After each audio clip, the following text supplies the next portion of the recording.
নারীকে বলছে ঘরের ভেতরে বন্দি থাকো, এখানেও পুরুষদেরকে স্বাধীনতা দিল, নারীদেরকে বন্দি করে রাখলো, নারী অধিকার হরণ করলো। বলেন নাউজুবিল্লাহ। এই কথাগুলো সে তার বইয়ের মধ্যে অকপটে লিখে গেছে। তো আমাদের দেশের কিছু দিনদার পর্দানসীন সরল মনা নারীরা সরল মনা হয়ে থাকে, তাদের মনটা সরল হয়ে থাকে। এই সরল মনা দিনদার পর্দানসীন কিছু নারীরাও তারা যখন এই কুলাঙ্গার মহিলার এই বইগুলো পড়ে, তো তাদের মনের মধ্যেও শয়তান ওয়াসওয়াসা দেয়, আর গালে হাত দিয়ে বসে বসে চিন্তা করে যে কথাগুলা তোর পিছনে তো যুক্তি আছে। হ্যাঁ, খারাপ কয় নাই তো, ঠিকই তো। দেখা যায় সব জায়গায় খালি ইসলাম খালি আমাদেরকে ঠকায়, খালি পুরুষের পক্ষে বলে। এই যে একটা বিশাল বড় একটা ক্ষতি করে ফেললো নারীদের মনের মধ্যে, ইসলাম সম্পর্কে একটা সংশয়, তাদের অধিকার সম্পর্কে একটা সংশয় সৃষ্টি করলো, যার কারণে বাংলার মুসলমান আরো কত কত কথা, আমি তো উদাহরণস্বরূপ আপনাদেরকে বললাম, আরো কত আল্লাহ রসুল সম্পর্কে, আখিরাত সম্পর্কে, ইসলাম সম্পর্কে কত ধরনের ব্যঙ্গোক্তি এবং চরিত্র বিধ্বংসী এই ধরনের কত কথা তার বইয়ের মধ্যে। এগুলো বাংলার মুসলমান এগুলো দেখে রাজপথে নেমে এসেছে, তার বিরুদ্ধে আন্দোলন করেছে, এবং তৎকালীন সরকার বাধ্য হয়ে তাকে বাংলাদেশ থেকে বহিষ্কার করেছে। আলহামদুলিল্লাহ, আজ পর্যন্ত ওই কুলাঙ্গার নারী বাংলাদেশে ঢুকতে পারে নাই।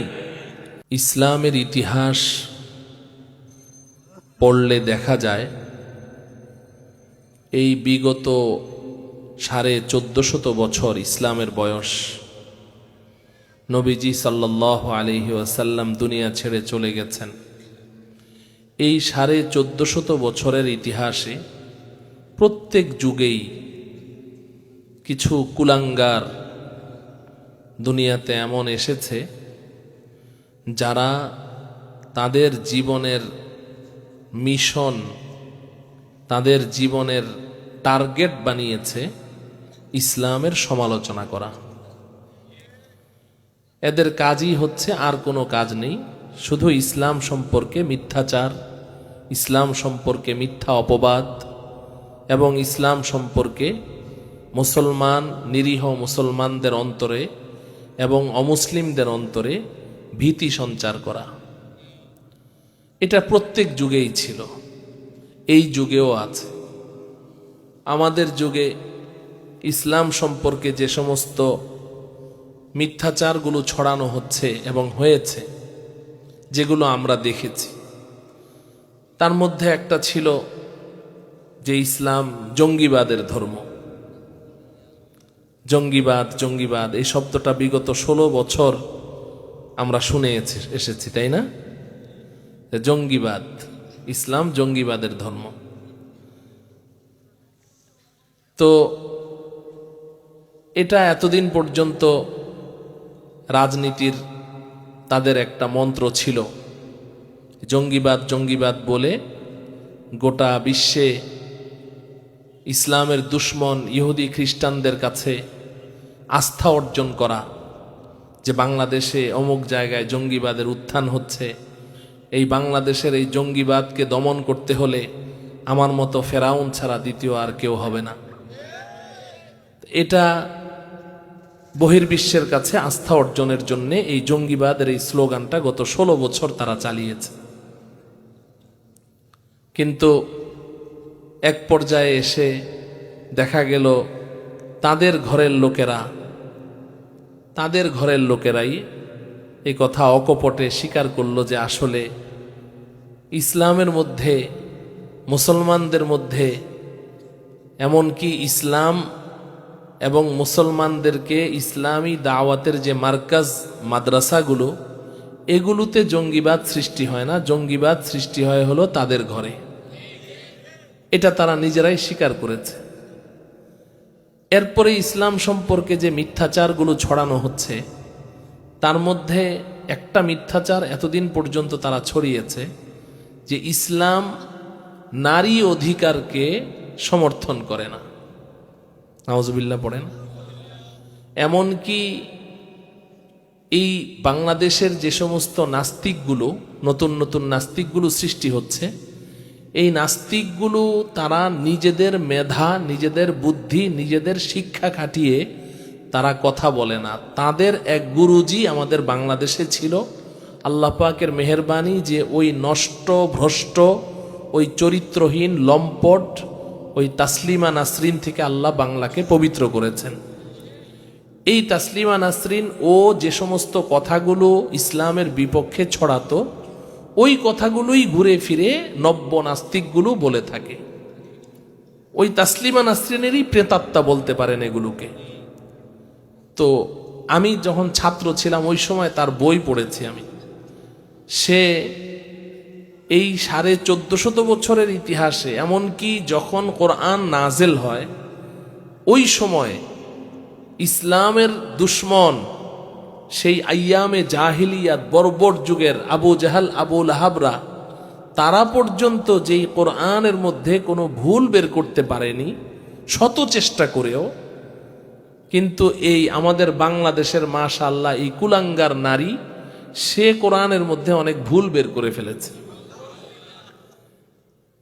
তার মধ্যে তার একটা বক্তব্য হলো যে কোরআনে কারিমে বিভিন্ন জায়গায় দেখা যায় ইসলাম পুরুষের অধিকারের কথা তো বলে, কিন্তু নারী অধিকারের কথা বলে না। এই কথাটা সে খুব প্রচার করে এবং কোরআনের বিভিন্ন আয়াত থেকে দলিল পেশ করে। যেমন সে লিখেছে যে সূরায়ে নিসা এর 3 নম্বর আয়াতটা ভুল। নাউজুবিল্লাহ বলে।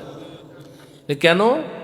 ওখানে আল্লাহ পাক বলেছেন ফানকিহু মা তাবা লাকুম মিনান নিসাই মাসনা ওয়া সুলাসা ওয়া রুবা, যে কোরআনের মধ্যে আল্লাহ বলেছেন যে পুরুষরা, তোমরা যদি তোমাদের শারীরিক এবং আর্থিক সক্ষমতা থাকে এবং তোমরা যদি শতভাগ ইনসাফ ভিত্তিক বন্টন করার প্রতি শতভাগ আস্থাশীল হও, কারো উপর জুলুম করবে না, নির্যাতন করবে না, শতভাগ সমানভাবে বন্টন করতে পারবে, তাহলে তোমাদের সামর্থ্য থাকলে এবং প্রয়োজন হলে তোমরা 1, 2, 3, 4 পর্যন্ত তোমরা বিবাহ করতে পারবে।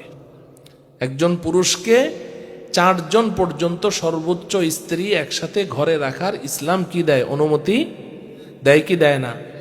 কোরআনে কারিমে আছে না নাই? সূরাতুন নিসা এর 3 নম্বর আয়াতে আছে। ওই কুলাঙ্গার নারী বলে যে এই আয়াতটা ঠিক না। কেন? কারণ হলো ইসলাম একজন পুরুষকে একসাথে 3-4 জন স্ত্রী ঘরে রাখার অনুমতি দিল, কিন্তু একজন নারীকে একসাথে 4 জন তো দূরের কথা, 2 জন স্বামীও ঘরে রাখার অনুমতি দেয় না। এই জোরে বলেন নাউজুবিল্লাহ। এটা তার বইয়ের মধ্যে লিখেছে। তাহলে ইসলাম তো পুরুষতান্ত্রিক ধর্ম, এটা নারীদের বিপক্ষে কথা বলে। এরপর সে লিখেছে যে সূরাতুন নিসা এর 11 নম্বর আয়াতটাও ভুল। নাউজুবিল্লাহ পড়েন। কেন? কারণ ওই আয়াতে আল্লাহ রব্বুল আলামিন বলেছেন লিযযাকারি মিসলু হাজ্জিল উনসায়াইন। শয়তানি করতে গেলেও তো মেধা লাগে না? মেধা ছাড়া শয়তানি করা যায় না, শয়তানি করতেও এলেম লাগে। আল্লাহ তো সে বলছে যে এই 11 নম্বর আয়াতে সূরাতুন নিসা এর মধ্যে আল্লাহ বলেছেন যে ইউসিকুমুল্লাহু ফি আওলাদিকুম, আল্লাহ পাক তোমাদের সন্তানদের ব্যাপারে তোমাদেরকে আল্লাহ পাক উপদেশ দিচ্ছেন। কি উপদেশ? লিযযাকারি মিসলু হাজ্জিল উনসায়াইন, যে তোমার যে সম্পত্তি, তুমি যখন দুনিয়া ছেড়ে চলে যাবে তো তোমার এই সম্পত্তির মালিক তো তোমার সন্তানরা হবে, তবে তোমার সন্তানের মধ্যে 1 ছেলে যতটুকু পাবে 2 মেয়ে ততটুকু পাবে, 2 মেয়ে মিলে যতটুকু পাবে 1 ছেলে একাই ততটুকু পাবে। এই ঘোষণা কার? আল্লাহ। লিযযাকারি মিসলু হাজ্জিল উনসায়াইন, 2 মেয়ে মিলে যা পাবে 1 ছেলে তাই পাবে।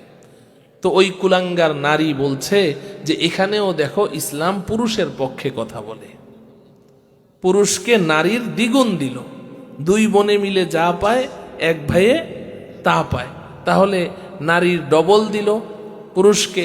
এখানেও পুরুষের পক্ষে কথা বলল, নারীর বিপক্ষে কথা বলল।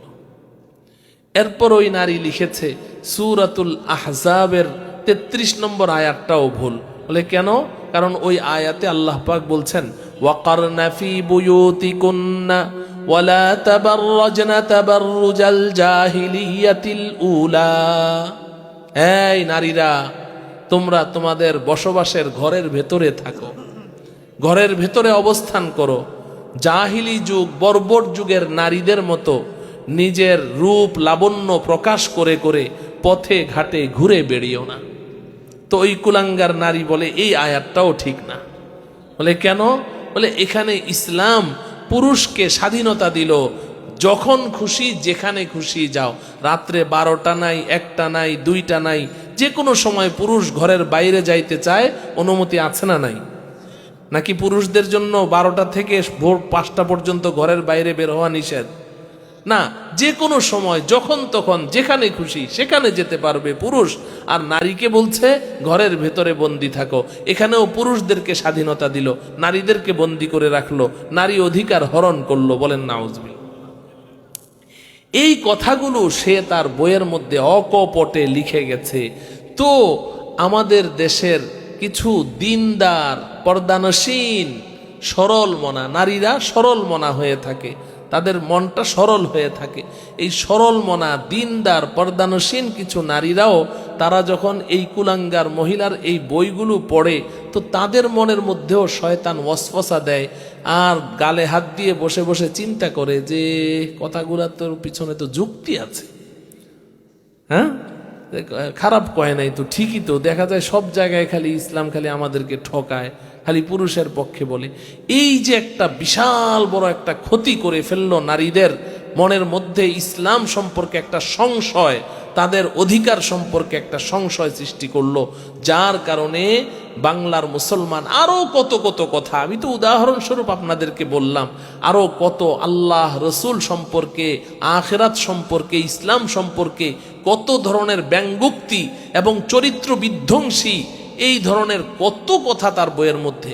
এগুলো বাংলার মুসলমান এগুলো দেখে রাজপথে নেমে এসেছে, তার বিরুদ্ধে আন্দোলন করেছে, এবং তৎকালীন সরকার বাধ্য হয়ে তাকে বাংলাদেশ থেকে বহিষ্কার করেছে। আলহামদুলিল্লাহ, আজ পর্যন্ত ওই কুলাঙ্গার নারী বাংলাদেশে ঢুকতে পারে নাই, এবং ইনশাআল্লাহ পারবেও না। এবং তার পদাঙ্ক অনুসরণ করে এরপরে আরো যারা যারা বাংলাদেশ থেকে দিল্লি গেছে, ইনশাআল্লাহ তারাও আর কোনোদিন ঢুকতে পারবে না। আল্লাহ রব্বুল আলামিন এই সমস্ত নাপাক এবং এই গান্দা মানুষগুলো থেকে আমাদের এই পবিত্র শাহজালালের ভূমিকা আল্লাহ হেফাজত করেন।